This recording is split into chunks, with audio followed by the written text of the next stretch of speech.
So with a ton of incredible lenses on the market, why did I buy the RF 28mm lens? And is it any good?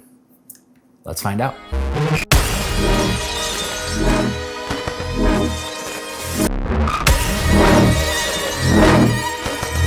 So I bought this lens last September before going to Red Bull Rampage for 10 days to shoot photo and video. And one, I wanted to not have to carry around big lenses and big gear the entire time. But I also wanted to have something that wasn't my expensive glass for all the dirt and rocks that are always flying up when people are building their lines. I didn't want to scratch all of my nice glass, so I wanted something different. I was originally looking into like all-in-one cameras, you know, like a Fuji X100 V series or something like that, but I couldn't justify the price. So I was like, okay, well, is there, you know, a pancake lens that I can throw on my R6 II that'll give me that same like really small, easy to carry and wander around thing that the, you know, X100 Vs do. And I stumbled into this RF 28mm 2.8 lens and I was like, hey, this looks pretty good and it's only 300 bucks. I figured the image quality couldn't be that good for only 300 bucks, but it was a price tag that I was willing to risk it, especially since there was a chance that it was gonna get ruined at Rampage anyways. So let's get into the build quality. I'm actually fairly impressed with the build quality of this lens. Yes, there's some plastic, but it feels very solid for the most part. And when it is attached to my R6 II, which I am filming on right now, it feels very, very secure. The manual focus, autofocus button feels a little dinky, I won't lie. You can tell it's very plastic and every time I click it, I feel like it could break, but I generally just leave it in autofocus the whole time. The focus ring itself actually feels quite nice. It kind of has a similar feeling to an older FD lens, which I like. I don't like when focus rings are super flimsy because when I'm filming, I'm mostly in manual focus. But as I said, I leave this one in autofocus and I'll kind of get to that later. But I do like the way this focus ring feels. Obviously you can see the lens element is very, very small. When I was walking around at Rampage, people really thought I was carrying around one of those little disposable camera lenses, but then they were pretty astounded at the image quality. So let's move on to that, image quality. Now, I'm just gonna say that the image quality is great.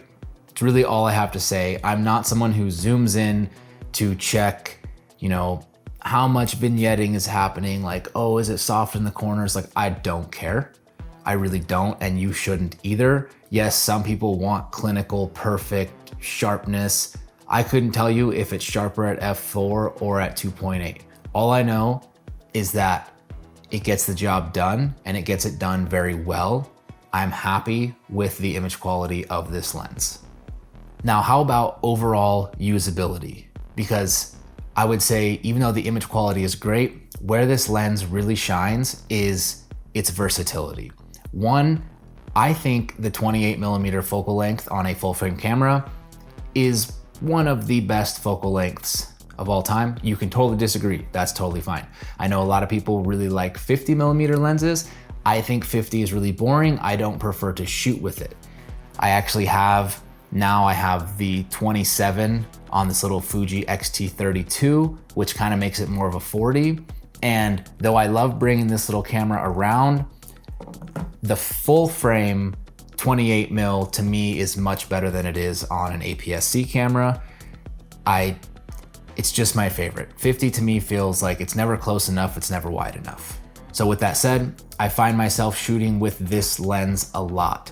I used it 8 out of 10 days at Rampage, shot a bunch of really fun images. It allows me to get really close up into the action. One, because it's wide. Two, because it's not intrusive. And I took that and I brought it into weddings because I like to shoot pretty up close and wide for weddings as well. And this lens really works. It doesn't scare people away, but also it's less tiresome for my wrist.